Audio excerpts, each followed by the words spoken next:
¿Qué tal? ¿Cómo están? Comenzamos un nuevo punto de encuentro que hoy vamos a dedicar de nuevo a la inteligencia artificial. Bueno, es que he de contarles que el anterior programa tuvo mucha aceptación entre ustedes y bueno, pues es entre otros el motivo por el que hemos querido volver a hablar y profundizar en un tema que cada vez más forma parte de nuestro día a día. En el programa de hoy pues trataremos de conocer algo más sobre esta herramienta informática donde la investigación avanza constantemente para hacernos la vida más fácil y agradable. Al menos esto es lo que esperamos, los que somos y seremos los usuarios de esta tecnología que está revolucionando el mundo. Son muchas las aplicaciones que se utilizan en distintos aspectos de nuestras vidas, pues en cuestiones tan importantes y destacadas pues como puede ser la sanidad o la ciencia, pero no nos podemos quedar solo aquí. Esta es una de las herramientas más importantes que pueden utilizar las empresas, por ejemplo, en cuestiones de productividad, pues detectar anomalías, mejorar la toma de decisiones o el desarrollo de las tareas rutinarias. Lo realmente importante, creo yo, es que la gente conozca la inteligencia artificial y le vea utilidad.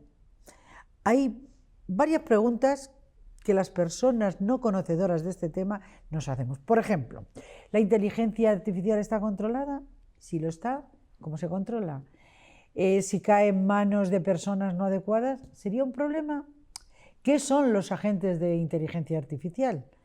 ¿Va a cambiar mucho la sociedad en que vivimos tal como la conocemos? ¿Va a eliminar muchos puestos de trabajo? ¿Se va a tener en cuenta una reestructuración a nivel mundial del sistema laboral establecido? Por ejemplo, un sistema tributario específico para este sector. Hay una pregunta concreta que me han pedido que haga nuestro invitado. ¿Podría explicarnos de forma sencilla qué es el ChatGPT? ¿Cómo deberíamos utilizarlo y si es una herramienta fiable? Por cierto, sobre este tema decirles que recientemente China ha liberado al mercado con DeepSeek su herramienta de inteligencia artificial gratuita de código abierto, cuyos costes son mucho más reducidos que los de la estadounidense OpenAI o los de Meta. Bueno, para hablar de inteligencia artificial, que es lo que vamos a hacer hoy, me acompaña el doctor en Derecho y experto en inteligencia artificial y transformación digital, Antonio Serrano. Señor Serrano, querido Antonio, muy bienvenido una vez más. Estoy encantada de hablar de inteligencia artificial y además él lo sabe porque yo se lo digo. Bueno, yo estoy encantado de que me invites a tu programa, porque la verdad que la última vez fue un auténtico éxito, no pararon de llamarme y la verdad que estoy encantado de estar aquí contigo para compartir este ratito. Pues vamos a hablar de inteligencia artificial. Como el experto es él, pues será él quien hoy nos marque la pauta de hacia dónde vamos. Tengo tantas preguntas, pero me da igual, podemos empezar por lo último, por lo de la inteligencia artificial de China, o podemos empezar por, bueno, pues cómo incide en nuestro día a día, qué va a pasar, el tema laboral, en fin. Lo del tema laboral me llama mucho la atención porque leí hace unos días que el ex Beatles Paul McCartney decía que nos va a, hay que luchar contra la inteligencia artificial, decía, porque nos va a quitar el pan a los autores, en fin, a los artistas. Pero luego él ha utilizado la inteligencia artificial para unir a los Beatles y sacar su último disco. O sea, dices, ¿pero esto qué es? Vamos a ver, decía Mario Benedetti que cuando teníamos todas las respuestas nos cambiaron todas las preguntas. Y este es el momento en el que estamos con la inteligencia artificial. Yo creo que luchar contra la inteligencia artificial es simplemente una estupidez, literalmente, porque esto ha venido para quedarse. Estamos ante una auténtica revolución tecnológica en la que o cambias o te cambian, o eres distinto o eres barato, o eres distinto o eres sustituible. Y por lo tanto, y debido a que la inteligencia artificial lo que hace es que eleva el umbral de la mediocridad, lo que tenemos que estar es muchísimo más preparados. Es decir, al final, la clave va a estar en la formación. ¿Por qué hay tanto miedo a la inteligencia artificial, a la pérdida de los puestos de trabajo? Porque es algo nuevo. Al ser humano no le gusta la incertidumbre, a pesar de que, como decía Heráclito de Éfeso, todo cambia, ¿no? Y todo fluye, ¿no? No te bañas dos veces en el mismo río. Por supuesto. Entonces, lo que tenemos que hacer es no luchar contra el cambio. Tenemos que saber, de hecho la inteligencia, la natural, no es otra cosa que la capacidad de adaptarnos a entornos de cambio, entornos de incertidumbre. Entonces, la inteligencia artificial ha venido para automatizar muchos procesos y todo lo que se pueda automatizar se va a automatizar. Entonces, no se trata de luchar, sino que se trata de hacer una reflexión introspectiva y un poco como decía el dintel del templo de Apolo en Delfos, el conócete a ti mismo y ver cuál es el valor que tú puedes traer a la mesa. Y esa es la principal clave, porque me comentabas temas laborales. ¿Va a destruir muchos puestos de trabajo? Aquí ya hay informes de todo tipo. Hay informes de todo tipo. A día de hoy, los países con mayor penetración de la robótica y de la inteligencia artificial tienen menores tasas de desempleo. Pero a día de hoy, ¿qué es lo que yo creo que va a pasar? Yo sí que creo que esto va a generar sufrimiento social. ¿Por qué? Porque cuando la innovación va más rápido que la educación, se genera un gap, un hueco, y se genera este sufrimiento. Se tendría que preparar muchísima gente en inteligencia artificial, y no me refiero a aprender a programar inteligencia artificial, sino competencias digitales para poder asimilar todo esto. Entonces, hay informes del Foro Económico Mundial de que al final el análisis neto de creación-destrucción va a superar el número de empleos que se creen. Yo, sinceramente, creo que no va a ser así. O sea, creo que hay que prepararse, no tanto porque vaya a haber despidos masivos, sino porque a lo mejor lo que cambia es la tasa de reposición. Es decir, si a mí se me jubilan 10 personas en una empresa, a lo mejor yo no necesito reponer 10, sino que repongo 2 y contrato 3 o 4 agentes de inteligencia artificial. Entonces, creo que hay que estar muy preparado, creo que esto puede tener también beneficios de cara a una conciliación familiar, de cara a poder coger más proyectos, de cara a ver, para mí la palabra clave es valor. ¿Cuál es el valor que yo puedo aportar, el valor diferencial? Y eso a las máquinas hay muchas cosas que no pueden aportar, empatía, confianza, y eso es donde yo tengo que trabajar. De momento. El día que tengan sentimientos y piensen por sí mismas, ya veremos.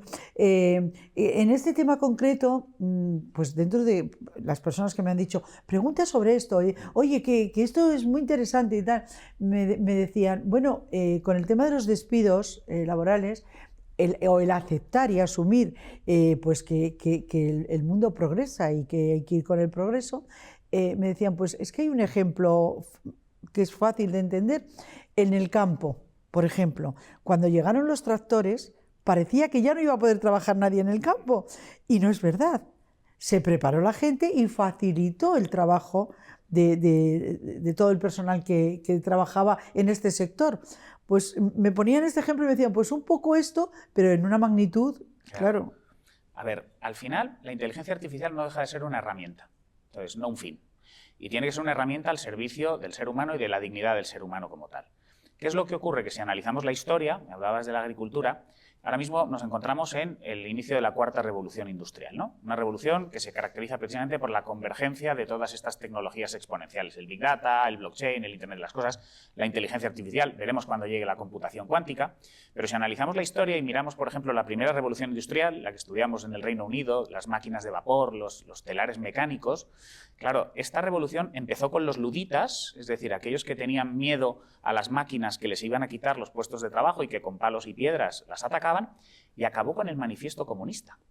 Es decir, se generó una lucha de clases entre capital y trabajo porque se generó una diferenciación.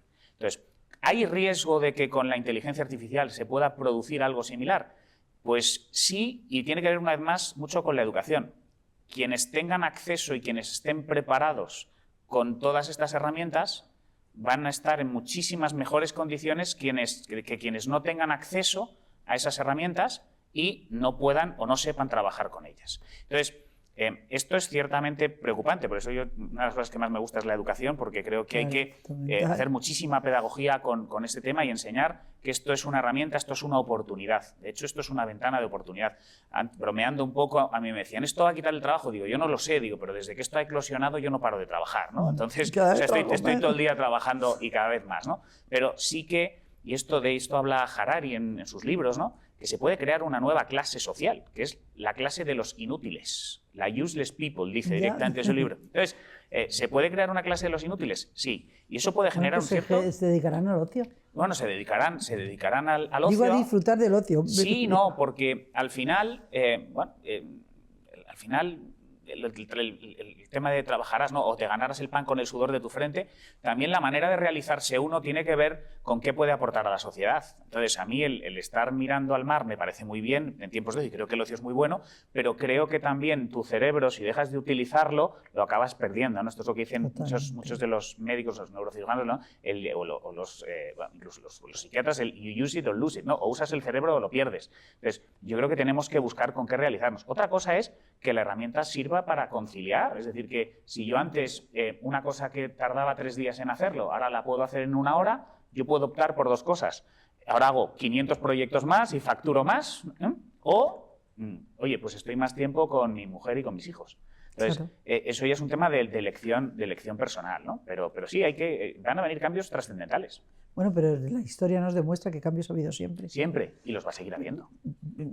Por poner un ejemplo que nos afecta directamente a las mujeres, es que una de las revoluciones importantes que ha sido la revolución en la que la mujer coge un papel relevante. Sin ninguna Sin duda. ese cambio, o sea, que parecía, madre mía, que no hubiéramos llegado hasta aquí, pues Sí. esto igual, ¿no? Lo que pasa es que las generaciones actuales yo creo que tienen muchas posibilidades de formarse bien. Antes la formación era mucho más complicada, acceder a los estudios, de la índole que fuera, pero ahora yo creo que lo tienen más fácil. Y si realmente quieren, Ese y es. no son unos gandules, llegarán donde quieran llegar y podrán, no tendrán problemas laborales. Mira, para mí una de las claves está en que no infantilicemos a la ciudadanía.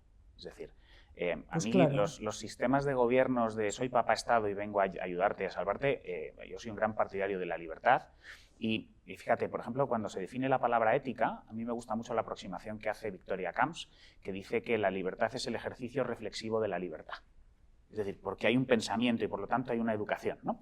Entonces, ¿por qué te digo todo esto? Porque me decías, probablemente sea el mejor momento de la historia para educarse. Es decir, tenemos acceso a la posibilidad de crear mallas personalizadas de aprendizaje. Yo puedo combinar la formación formal, un colegio, una universidad, una escuela de negocios, con formación no formal e informal. Es decir, desde que yo decida leerme un libro o hacer un viaje y visitar unos museos, hasta meterme en un curso de YouTube o seguir a un YouTube que me explica cómo trabajar con Photoshop. Por lo tanto, puedo incluso combinar conocimientos y acercarme a distintas disciplinas, no solo a las que a lo mejor estoy adscrito como profesional. Por lo tanto, estamos en el mejor momento. Entonces, ¿qué es lo que hay que hacer? Potenciar la educación. Yo digo que frente a la incertidumbre, y ya son palabras que me oirás mucho, yo digo que frente a la incertidumbre hay que trabajar con 4 Es. La primera es el esfuerzo, es decir, las cosas que valen cuestan y quien diga lo contrario miente. Entonces, puedes tener suerte alguna vez, pero yo siempre digo que yo soy una persona que tengo mucha suerte, pero que cuanto más trabajo, más suerte tengo. Hombre, claro. Entonces, la segunda sería la excelencia. La excelencia Sin duda. consiste en hacer las cosas cada día un poquito mejor. Es decir, Sí. no podemos optar por la mediocridad, que es lo que nuestro sistema educativo aquí en España, desafortunadamente, está intentando optar por la mediocridad, básicamente para poder, bueno, tratarnos como rebaño muchas veces. La tercera, lo hemos comentado, la ética. He hablado de la ética de Victoria Camps, pero a mí me gusta mucho la ética kantiana, ¿no? De obra de tal manera que tu comportamiento pueda ser considerado una máxima de conducta universal. Sin duda. Y la cuarta agrupa las anteriores, que es la educación. La educación al final, fíjate... Yo no desde un sé si no es poquito- la primera. Claro, al final es la que agrupa, porque Claro. educar en latín significa educare, guiar. Es sinónimo de liderazgo. To lead en inglés es guiar. Entonces, claro, la educación es lo que tiene que llevarnos hacia grandes líderes. No hay grandes líderes en el mundo. O sea, si analizamos la historia y vemos personajes como Gandhi, como la Madre Teresa de Calcuta, como Nelson Mandela, en fin, no vemos ahora mismo ese tipo de personajes en ningún lugar del mundo. Es decir, se habla mucho de followers, de influencers, de tal, pero ¿quién verdaderamente impacta en los demás con un sentido positivo? Porque además pasa una cosa, volviendo a la Madre Teresa de Calcuta, ¿no? La Madre Teresa decía muchas cosas estupendas, ¿no? Pero una de las que decía que a mí me encantaba es que si no, ¿cómo era esto? Dice, si no vives para servir, no sirves para vivir. Claro, es que el líder lo que está es al servicio de los demás. El líder lo que está es detectando las necesidades desatendidas de un grupo y les da satisfacción. Y el líder lo que hace es ser altavoz de otros líderes. De hecho, el líder no busca brillar, sino iluminar a los demás para que brillen, y luego lo que pasa es que como consecuencia acaba brillando. Hasta que no entendamos todo esto... Pues no hay ninguna en el mundo. Claro, hasta que no entendamos todo esto, nuestra sociedad pues tiene serios problemas. Entonces hay una cierta crisis en lo que es incluso el propio orden liberal mundial, todo lo que es las democracias liberales, ¿no? Sí, sí. En el año 89, cuando cae el muro de Berlín, y luego Francis Fukuyama escribe El fin de la historia y viene a decir que el sistema que tiene que exportarse al mundo son las democracias liberales, que es lo que ha triunfado como concepto y es lo que creemos aquí como valores. Pero ¿qué ha ocurrido? Que lo hemos llevado a Irak y no ha funcionado. Lo hemos llevado a Afganistán y ha acabado la gente de Afganistán cayendo desde los trenes de aterrizaje de los aviones. Entonces, tenemos que empezar a asumir que estamos en un mundo multipolar donde vamos a tener que sentarnos a hablar con sistemas con los que no compartimos valores, pero que puede haber desde intereses económicos hasta órdenes de seguridad y paz mundial. Es decir, tenemos Occidente, que también empieza a estar fraccionado entre Estados Unidos, o sea, Occidente, todo América, si queremos, Europa, pero luego tenemos la Rusia ortodoxa, tenemos todo Confucio con Asia, con China al mando, tenemos toda la comunidad musulmana y una explosión demográfica con África tremenda, y luego India, que a pesar de haber disuelto el sistema de castas, lo tiene muy internalizado. Entonces, ahora mismo es una utopía pensar en que la democracia liberal va a ser el sistema, que lo que vamos a tener es que sentarnos, negociar e intentar liderar. Y eso, bueno, para eso, ¿qué es lo que se requiere? Una vez más, la educación. Vamos a ver cómo asumimos este nuevo orden mundial que tenemos delante de nosotros ya. O sea que decía yo, porque yo me gustaría que habláramos pues, de las aplicaciones de la inteligencia artificial, pues por ejemplo en el mundo empresarial, como yo avanzaba en la entradilla, porque pues hay cuestiones muy importantes en las que es fundamental y además ya se está notando. Entonces, bueno, pues es que para las empresas es la posibilidad de rentabilizar mejor no solo el tema económico, sino el tiempo, pero esto también repercute en el trabajador. Es que parece que solamente repercute en la empresa y no es verdad. Esto afecta absolutamente a todo el mundo, a todas las empresas, a todos los sectores. Esto es totalmente transversal. Entonces, las empresas que no se metan en esto se van a quedar fuera. Entonces, de hecho, yo tengo en la cabeza escribir un libro próximamente que quiero llamar Los próximos unicornios, ¿no? Estas empresas de valoraciones milmillonarias. Los próximos unicornios pueden ser empresas que estén gestionadas solo por 3 personas, porque si utilicen agentes, es decir, 3 o 4 cabezas ahora que hablamos piensen, que son los agentes, que utilice un montón de agentes de IA para ir realizando varias tareas y que puedas casi automatizar casi todos los flujos y los procesos. Entonces, eso es algo que se va a poner sobre la mesa en los próximos años. Pero eso sí afectará al mundo laboral mucho. Va a afectar mucho al mundo laboral, sin ninguna duda, ¿no? Y es que el tema de los agentes... ¿Qué son los agentes? Bueno, pues a ver, desde un punto de vista, a mí me gusta mucho la etimología. El agente es del latín agens agentis, del verbo agere, que es obrar, hacer. Al final, en el diccionario de la Real Academia viene como adjetivo, pero también como sustantivo, ¿no? Cuando lo tratamos como sustantivo habla de persona que es capaz de obrar, de hacer cosas, ¿no?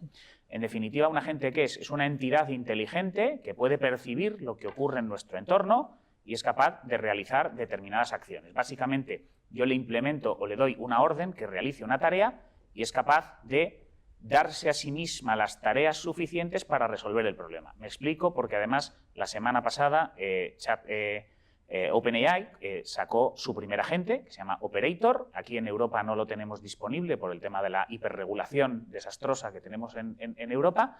Y Operator, ¿qué es lo que hace? Por ponerte un ejemplo sencillo. Le dices, oye, quiero una reserva para un restaurante este viernes a las 10 de la noche para 3 personas. Entonces, coge el control de tu ordenador, se mete en el navegador, busca el restaurante. Lo autorizas, ¿no? A que entre. Bueno, cuando le estás pidiendo la orden... Bueno, es que ya está dentro, claro. Entonces, cuando ya le estás pidiendo tú la orden, la autorizas. Entonces, él va dándose las tareas que son necesarias hasta que llega y te hace la reserva. Puede que en un momento determinado digas, quiero tomar el control, y tomas el control, porque viene directamente lo que pone en la interfaz, es take control. Y hay veces que cuando se le plantea en su árbol de decisión algo que no puede resolver, imagínate que para la reserva me dicen, hay que poner tu correo electrónico. Entonces él te pregunta, ¿me das tu correo electrónico o me autorizas para buscar tu correo electrónico? Y entonces te va haciendo preguntas. Pero si es algo muy, muy claro y tú incluso la pregunta que le haces es, oye, quiero directamente que me hagas una reserva, mi correo electrónico es este, mi tarjeta de crédito es esta. Entonces es capaz de reservar y pagar. O localízame en Amazon, pues no lo sé, un producto de lo que sea y cómpralo. Entonces, al final van a ser, fíjate, lo que habla de la etimología, pueden acabar siendo robots en el sentido estricto de la palabra, porque robot no deja de ser esclavo en checo o trabajos forzados en checo. Ya. Entonces, los agentes van a ser entidades semiautónomas, ¿no? Al que les vas a dar una tarea y ellas van a ser capaces de ejecutarla. Ya. Bueno, esto de los robots, he leído sobre los robots humanoides y este es un tema que no sé si nos va a dar tiempo hoy, porque es que yo quiero también que hablemos, por ejemplo, veía yo que quiero que hablemos del ChatGPT, porque me han pedido que hablemos de ello, sí, pero es que nos quedan poco más de 5 minutos, ¿eh? Entonces, en cuanto a las aplicaciones para la empresa, pues para ayudar a tomar decisiones, tiene muchísimas aplicaciones, todo. Porque además es que puedes crear pequeñas aplicaciones dentro, por ejemplo, dentro de ChatGPT, tú puedes crear lo que se llaman los GPTs. Si ChatGPT es una madre que lo sabe todo, puedes crear hijos especialistas en determinadas materias y los crean terceros, o yo mismo puedo crear mis pequeños GPTs. Yo tengo un GPT, por ejemplo, para hacer traducciones. Tengo un GPT para que me prepare notas de prensa. Tengo un GPT para que me prepare publicaciones en redes sociales. Y entonces, todo eso al final los GPTs en el fondo son casi el paso previo a agentes. Entonces, van realizando todas las tareas que te pueden ser útiles y, claro, con unos costes mucho más bajos y unos ahorros de tiempo muy significativos. Lo que pasa es que para los estudiantes que lo utilizan, eso de, oye, prepárame, tengo un examen de lo que quiera que sea, de biología, prepáramelo. A ver, sí y no. Quiero decir, yo estoy enseñando a los estudiantes a manejar ChatGPT porque lo que no saben es manejarlo. Sí, pero en cuanto que aprendan, es que no vuelven a estudiar en su vida. No, depende, porque puede servir para que aprendan más. ¿Ah, sí? Si lo utilizan bien. Yo esto lo cuento. Yo ahora, por ejemplo, cuando escribo al revés. Yo antes, ¿qué es lo que hacía? Me iba a una biblioteca, cogía un montón de documentación, me la estudiaba y escribía. Ahora lo que tengo es en la cabeza sobre lo que quiero escribir, entonces le digo a ChatGPT, quiero escribir sobre esto, dame todos los datos que tenga, cuéntamelo. Entonces, me da la reflexión, incluso me crea los primeros párrafos, yo aprendo sobre el tema, lo vigilo, es decir, hago una trazabilidad de que las fuentes que ha utilizado son correctas, analizo y luego lo utilizo. Entonces, aquí hay un gran problema que está ocurriendo en las universidades y los colegios. El problema no es que los contenidos puedan ser hechos por IA o no. El problema es si los contenidos son buenos o no. Y lo segundo es si el estudiante los ha interiorizado o no. Entonces, lo que a lo mejor hay que cambiar es la manera de hacer las cosas. Desde luego, yo no le voy a pedir a un estudiante que me haga una redacción en casa. ¿Por qué? Porque me la va a hacer con ChatGPT. Lo que le voy a decir es que a lo mejor me haga toda la búsqueda con ChatGPT en casa y al día siguiente que haga la redacción con el papel y con el boli en el colegio. Y cuando me hagan un trabajo para la universidad, si me lo hacen con ChatGPT, me parece muy bien, pero luego me lo vas a defender oralmente. Entonces voy a ver si lo has interiorizado. Entonces para mí eso no tendría ningún problema. O sea, que la búsqueda sea lo más fácil posible, pero que lo interioricen y sepan de lo que están hablando. En el fondo hemos pasado de la Larousse, de los tomos de Larousse a tener... Desde luego, claro. Desde luego.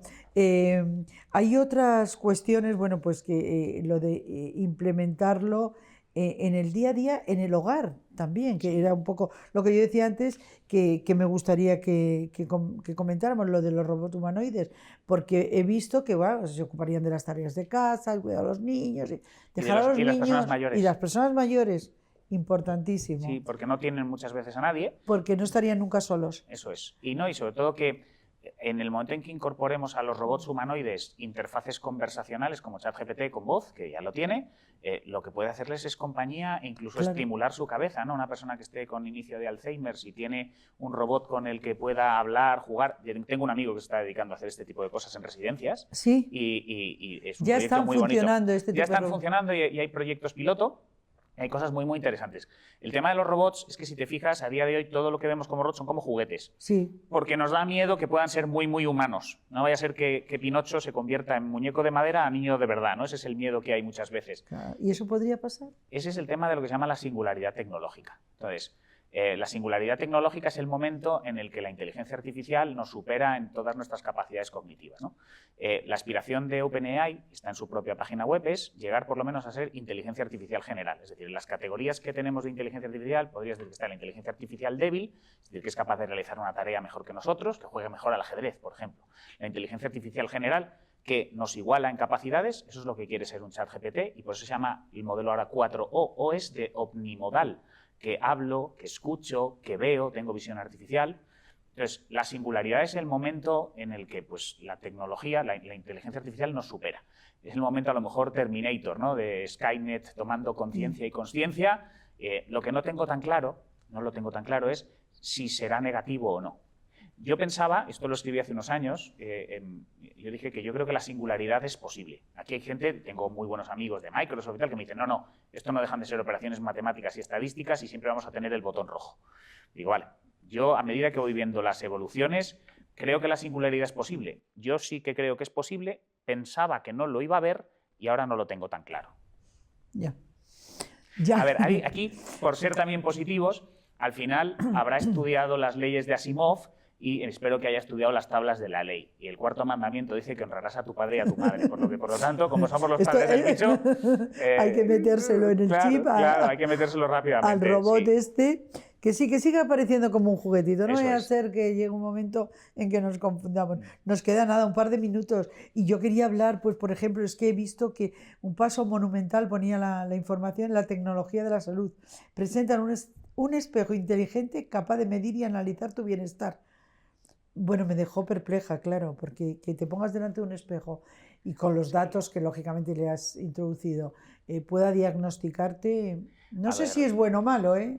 A ver, en el ámbito sanitario va a ser una de las cosas de las que más nos beneficiemos, sin ninguna duda. Yo he escrito un libro sobre la inteligencia artificial en el ámbito sanitario, en relación con la protección de los derechos de los pacientes, y ahí, bueno, ya tenemos el último premio Nobel de Química que ha desarrollado AlphaFold con Google, ¿no? AlphaFold, para el tema del análisis de las proteínas, que es una auténtica barbaridad. OpenAI también está desarrollando una herramienta centrada en el ámbito médico para prolongar la longevidad.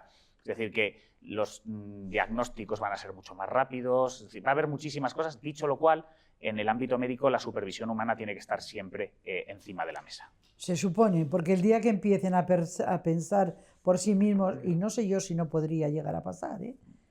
La singularidad. Ya, no sé si me quedo más tranquila. La vez anterior, cuando estuvo aquí nuestro invitado, pues yo tenía muchos miedos, me quedé mucho más tranquila. Hoy no sé si es a la inversa.